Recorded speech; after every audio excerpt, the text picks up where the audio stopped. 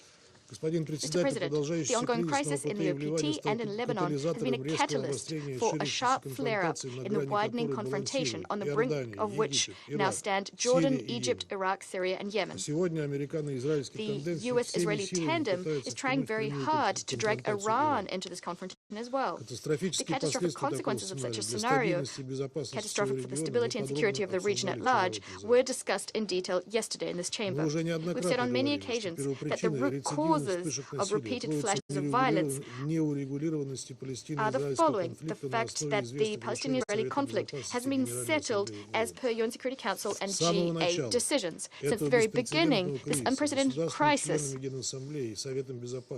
member states of the GA and the Security Council adopted several resolutions to de-escalate the violence in Gaza.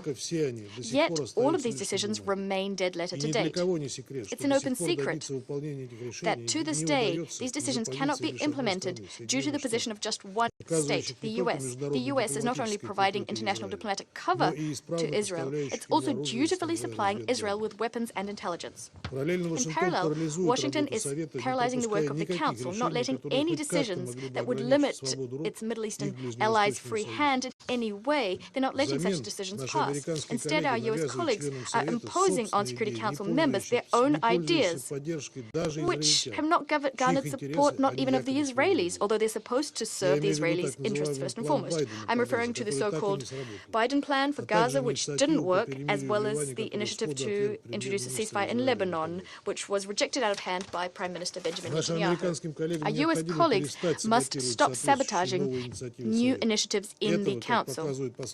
As recent votes in the General Assembly show, this is what the overwhelming majority of UN member states expects of the U.S. Over 40 Palestinians dead, not a high enough figure to push Washington to work together with the rest of Security Council members? As we've seen for ourselves many times, any unilateral attempts to secure truce between Israel and its neighbors without a just solution to the Palestinian question will not bring peace to the Middle East. They will prompt nothing but another cycle of escalation, similar to the one we're seeing in the region today. Mr. President, without a doubt, Israelis have a right to ensure their own security. Yet the path thereto lies exclusively through a comprehensive process of Middle Eastern settlement and the realization of Palestinians' lawful right to their own state within 1967 borders with East Jerusalem as its capital. To this end, we must ensure the implementation of relevant UN Security Council resolutions. We need to end the large-scale bloodshed in the region and prevent the Middle East slipping into the abyss of a major war. We insistently urge all parties involved within the region and beyond it to exercise restraint, to end violence, and to avert the catastrophic scenario